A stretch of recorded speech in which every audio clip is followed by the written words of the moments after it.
I thought I was making a film about horses, only to realize it was something much more. I wouldn't have ever called myself a horse person, although Dana tells me I am. Throughout over 2 years filming them, I often felt pretty nervous being around horses.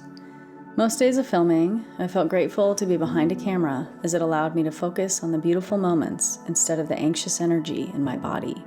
When I began editing hundreds of hours of footage for Rescued Hearts, the truth is, I felt a bit like an imposter. I knew this was a story that needed to be told, but I felt like a really unlikely filmmaker to be telling it. And yet somehow, I also felt a deep calling to see it through to completion.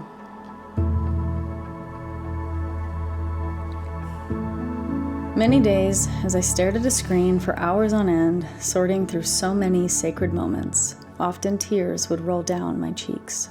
I couldn't put words to it at the time, but something was happening in my heart. When I looked into the eyes of the horses we had filmed, I felt a powerful energy come through the screen. I began to see a tapestry weaving itself through each story, and I trusted the nudges I felt along the way.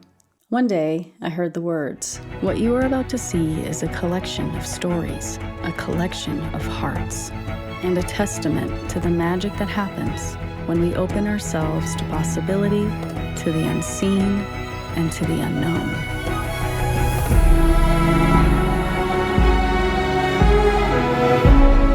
And these words became the beginning of our film.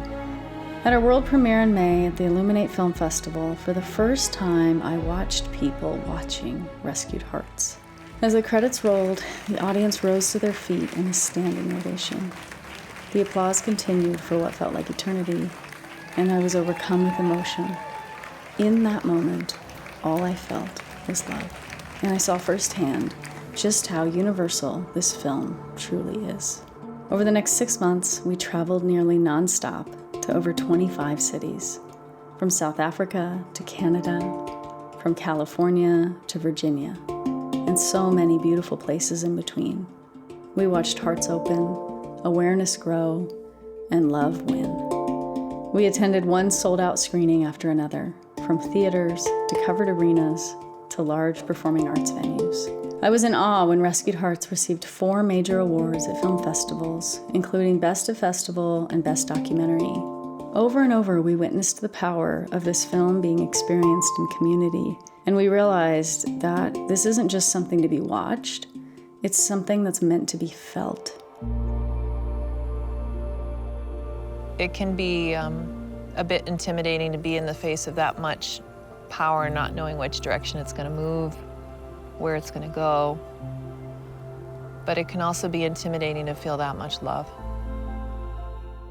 After a screening in Hawaii, a woman approached me. She told me she had come because her partner was a horse person, and she assumed the film wouldn't really be her kind of movie, but she wanted to be supportive.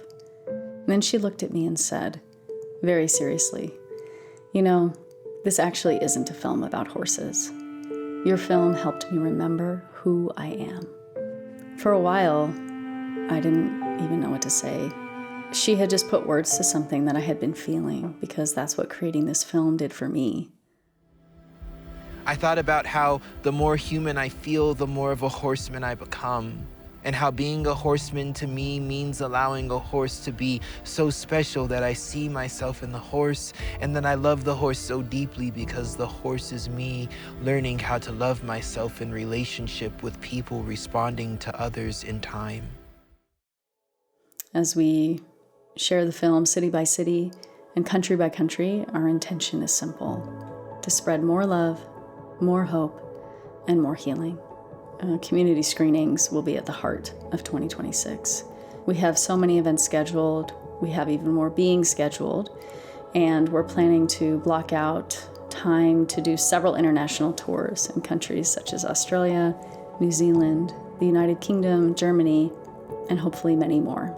We're also planning to share the full film for the first time virtually during a week-long event sometime this April.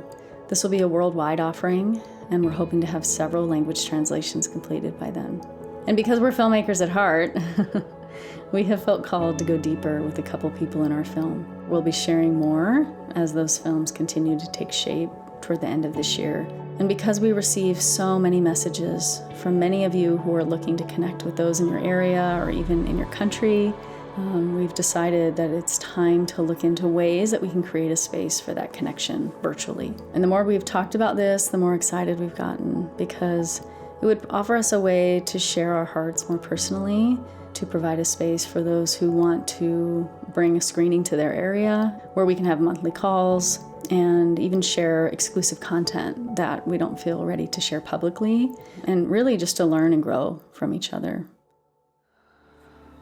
The work with the horses, their work, is all about the heart, is all about love. And even when I'm sending or working with light language, that is the language of love. So when I'm sending, it's all love.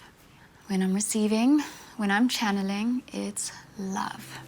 It's safe to express. You are safe to be. You are safe. For now, we just wanted to say that we're so grateful to each and every one of you who has been on this journey with us, for everyone who has believed in this film before we even shared a single clip, for those of you who watched the sneak previews and felt the heart. It means everything. And so, thank you. This journey is not easy, and it requires all of us, every bit of energy that Dana and I have. And yet we feel it's a calling, that our souls are here to do this, to share this film with the world, because we see how it's helping people. People have told us that they watched part 1 with their partner and they think it saved their marriage. Others have told us that they didn't realize how much they needed to look at trauma and pain from the past, and how they now feel ready to find a place where they can connect with horses and do that work. Many others have shared that now they see their connection with horses differently, their own horses, and that they want to show up more heart-led, more from a place of love. But it's really making a difference. It's helping a lot of people. So we're going to stay focused on that mission that we feel called to. And, the mission is collective. The mission is community. So what a gift it is to be on this journey together. Thank you, thank you, thank you for caring. And thank you for wanting to share. Thank you for every bit of encouragement and love and support. We're so grateful.